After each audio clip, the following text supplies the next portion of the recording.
Pace bene, Racul di video ini saya mau berbicara tentang kesedihan. Setiap orang mengalami kesedihan. Dan waktunya bisa berbeda-beda. Alasannya bisa berbeda-beda. Berapa kali juga bisa berbeda. Ada yang sekali dan semakin kuat. Ada yang berkali-kali sedih karena alasan yang sama. Para culprit bisa melihat sendiri gerak batinnya. Mengapa sedih? Kapan? Di mana? Karena siapa? Macam-macam. Sebelum mengutip perkataan dari bapak-bapak gereja, saya mau beritahu masih terbuka kemungkinan ikut grup WhatsApp itu, mengikuti bacaan setiap hari, disertai renungan pendek-pendek, ringkas. Mana tahu perlu. Linknya saya buat di deskripsi video ini. Pertama saya mau mengatakan begini. Mengapa orang bersedih? Alasannya bisa berbeda-beda. Alasan ini memberi motif, memberi alasan, memberi dasar bagi seseorang untuk menjelaskan kesedihannya. Nah ini perlu saya katakan di awal karena bapak-bapak gereja yang membuat pandangan tentang kesedihan ini memiliki latar belakang yang berbeda. Saya ambil satu contoh Agustinus. Ia berkata begini, kesedihan tidak datang dari Allah, tetapi dari dosa. Oleh karena itu, kita harus berusaha untuk mengatasi kesedihan dengan memperbaiki hubungan kita dengan Allah. Dia menjelaskan penyebabnya dari dosa dan dia menjelaskan solusinya, memperbaiki hubungan dengan Allah. Nah, saya coba cari tahu di mana Agustinus menulis ini. Di bukunya tentang Confessions, pengakuan-pengakuannya. Di bagian-bagian awal, di bab pertama. Nah, di buku pertama, bab ke-13 dikatakan. Nah, buku pertama ini memuat pengalaman-pengalaman pahit, boleh dikatakan. Pengalaman jauh dari Allah yang dimiliki oleh Agustinus. Nah, ini yang membuat dia memiliki kesedihan. Ia merenungkan pengalaman-pengalaman hidupnya yang penuh dengan ketidakbahagiaan. Ia menyimpulkan bahwa kesedihan berasal dari dosa. Boleh dikatakan memang bahwa Agustinus memiliki masa lalu yang suram sebagai orang muda. Secara religius dia pernah jauh dan terombang-ambing ikut ajaran yang satu dan yang lain. Pernah juga tidak mendalami hidup agama. Dan berkat dua-dua ibunya Santa Monica, ia tergerak untuk mendalami hidup rohani.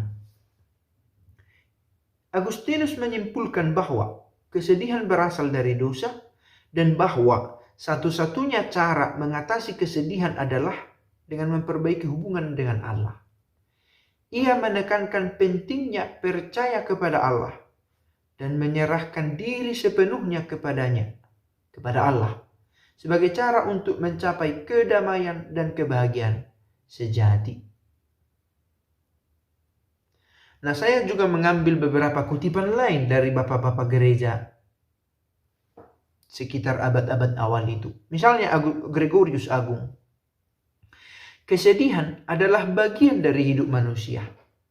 Tetapi kita tidak boleh membiarkan kesedihan mempengaruhi iman dan kepercayaan kita kepada Allah. Tidak boleh membiarkan.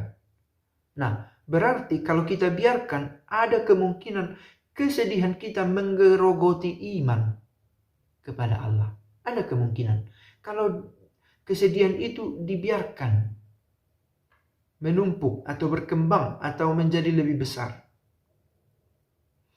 Basilius Agung mengatakan begini, kesedihan dapat menjadi kesempatan untuk tumbuh dalam iman kepada Allah. Ini dari sudut pandang yang lebih positif.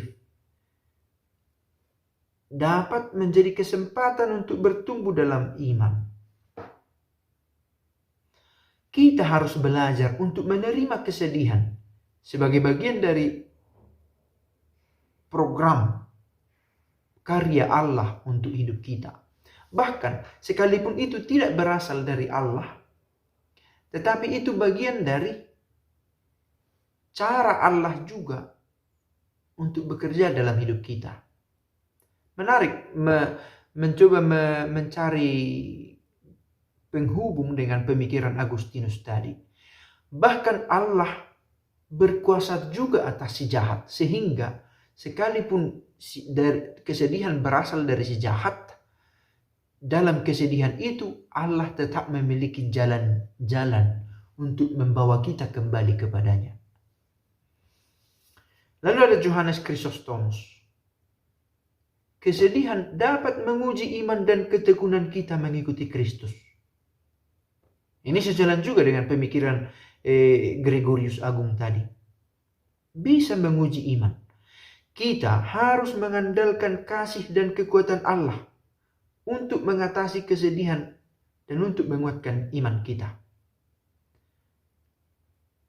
Kalau hanya dengan kekuatan sendiri, mungkin kita tidak akan lepas dari kesedihan. Kita butuh kasih dan kekuatan dari Allah. Ignatius dari Antioquia berkata begini, kesedihan dapat menjadi sarana untuk menemukan kekuatan dan keberanian. Ini sejalan dengan apa yang dikatakan Basilius Agung. Menjadi sarana untuk menemukan kekuatan dan keberanian dalam hidup. Kita harus mempercayakan diri kita kepada Allah dan mengandalkan kasih-Nya untuk mengatasi kesedihan dan tantangan hidup. Di sini dicoba dicari keterkaitan antara kesedihan dan tantangan hidup. Tantangan hidup bisa menyajikan kepada kita kemenangan dan kegagalan. Dan ketika kita menang, kita senang. Ketika kita gagal, kita berduka. Nah, sekalipun ada kemungkinan untuk berduka, tetapi itu adalah kesempatan menjadi sarana menemukan keberanian untuk bangkit lagi. Apa alasan kesedihan kita? Sampai jumpa di video lainnya. Pace e bene.